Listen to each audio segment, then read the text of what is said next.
Olá a todos e todas. Nesse nosso vídeo de hoje a gente vai sair um pouco da estrutura dos PETs e aprofundar um pouco mais no que é o nosso projeto especial, o ensino religioso para a coexistência. Nesse projeto, como nós já dissemos, para o sexto ano nós vamos trabalhar com as narrativas, com as histórias contadas pelo povo e que possuem alguma relação com o sagrado.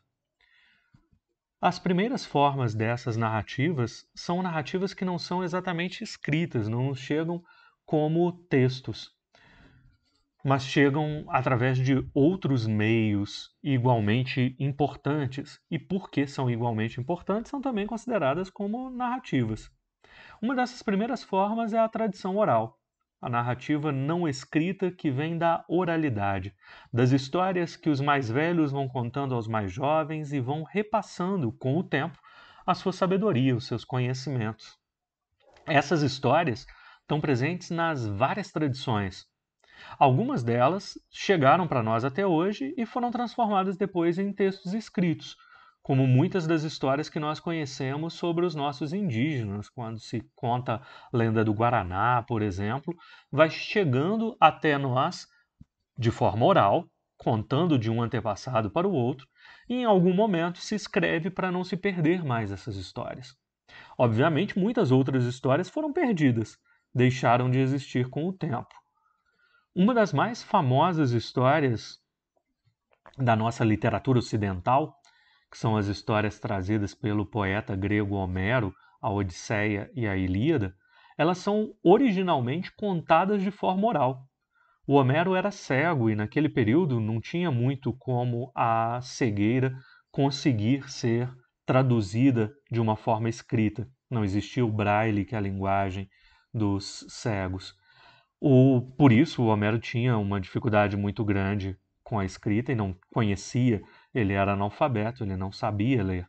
Mas ele contava muito bem as histórias, e porque ele contava muito bem as histórias, ele se transformou nesse poeta que, posteriormente, foi transformado em um texto escrito.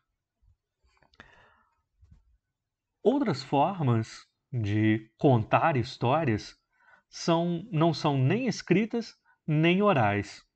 Elas são documentais, fazem parte de alguns documentos. Alguns desses documentos são produzidos com o objetivo de ser documentos e outros apenas porque as pessoas faziam. As ossadas, a forma como se guardavam os ossos dos mortos, nos contam uma história também e nos narram algo de religioso. Uma vez que, quando eles colocavam os ossos dispostos de alguma forma específica, não estavam pura e simplesmente jogando o corpo fora como se fosse lixo.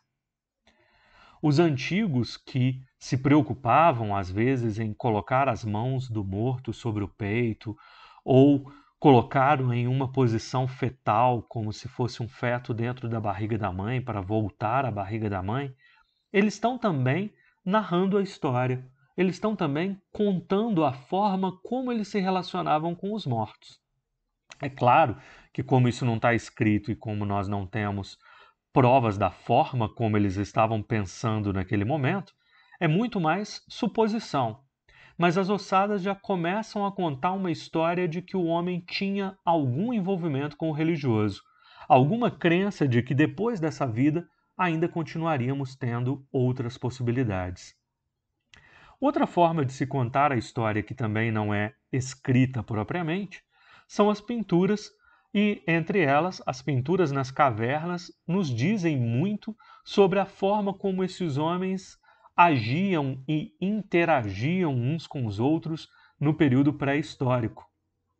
Algumas dessas pinturas também remetem a uma certa religiosidade. Existem alguns homens com cabeças de animais ou com galhadas, chifres na cabeça, segurando cetros, que normalmente são identificados como se fossem pajés ou xamãs ou magos de uma forma geral que estivessem fazendo algum tipo de experimento para ajudar os caçadores. Mais uma vez, como é um documento que não está escrito, como nós não sabemos exatamente qual era a intenção daqueles povos, é tudo uma suposição, uma hipótese. Mas existe essa possibilidade de que esses homens também já estivessem manifestando uma religiosidade com as suas pinturas. Uma das formas da gente observar que isso é bem provável é a forma como, dentro das cavernas, as pinturas tinham como que temáticas. Cada sala da caverna, cada ambiente da caverna, tinha algumas pinturas próprias. Era como se esses homens passassem por momentos diferentes em cada um dos ambientes. Um dos exemplos é as formas dessa caverna envolvida com animais diferentes. Então você tinha uma sala específica onde você tinha animais com galhadas muito altas, outra sala específica com animais sem galhadas, outra sala específica com animais de pequeno porte, como se a cada ambiente o homem estivesse aprendendo uma coisa diferente. E isso é muito parecido com os rituais de iniciação que a gente faz, quando a gente vai aprendendo níveis diferentes. Por exemplo, vocês que agora chegam ao 6º ano estão em um momento de aprendizagem diferente. Não é mais como era até o 5º ano, com um professor fundamental que dá a maioria dos conteúdos e alguns professores complementares para dar ensino religioso, dependendo da escola, uma língua estrangeira também, mas em geral, um grande professor. Agora vocês estão tendo vários professores, cada professor trabalhando com a sua disciplina específica, com a sua forma específica de falar, com os seus jeitos específicos e com a sua matéria específica. Isso tudo é um aprendizado diferenciado. E vocês agora chegam a esse aprendizado porque já passaram pelos outros antes. Assim como esses homens da caverna, a cada nível da caverna que eles passavam, eles também tinham um aprendizado diferente. E as esculturas também são uma forma de manifestar alguma história, de contar alguma história, ainda que não completamente, ou como nos elementos anteriores, que também nós não temos como saber até que ponto a história que nós queremos contar a partir das esculturas é a mesma que aqueles antepassados nossos estavam contando. Essa escultura é uma das mais antigas esculturas encontradas pelos homens e, segundo os arqueólogos, ela indicaria uma deusa-mãe. Uma deusa com as características de ser a grande genitora de todas as coisas, aquela de onde todas as coisas vêm.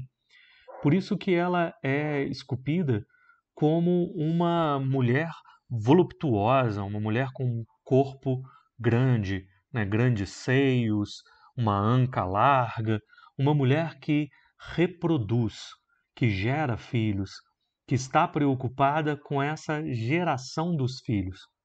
É claro que não tem como a gente garantir que aqueles que esculpiram estavam pensando, na verdade, em uma deusa-mãe e não apenas em fazer a escultura da sua própria mãe ou da sua esposa. Mas o que os arqueólogos buscam compreender é que existe relação entre esta mulher esculpida, a escultura dessa mulher, e algumas das primeiras deusas do politeísmo. Por isso eles chamam essa deusa de Vênus, assim como o nome da deusa grega que está associada à fertilidade, à sexualidade. Esta então seria uma das últimas formas não narrativas ou não escritas de contar a história, de chegar até nós com alguma história. Com essa história, nós começamos agora a pensar as estruturas escritas, as estruturas que nos chegam através dos primeiros poetas, daqueles que primeiro escreveram sobre a origem do mundo, sobre os grandes heróis. E nós vamos dividir principalmente essa nossa forma de tratar as narrativas entre a história de deuses e de criação e as histórias dos heróis. Entre os heróis, nós temos tanto um Hércules, que é bastante conhecido, quanto temos um Gilgamesh na mitologia suméria, e temos também personagens como os deuses nórdicos, da onde vem a história de Thor, Loki, Odin, que a Marvel se utiliza nos filmes dela. Entre as histórias de criação, nós vamos também observar tanto a história tradicional que está presente na nossa mentalidade da criação do mundo em 7 dias, como é descrito no Gênesis, como também outras histórias comparativas que estão desde os mitos da África até as nossas histórias americanas também, dos índios americanos. Aos poucos, a gente vai observando algumas dessas histórias que chegaram até nós, principalmente aquelas que vieram a partir de uma fonte escrita. Então, até o nosso próximo encontro. Um grande abraço a todos.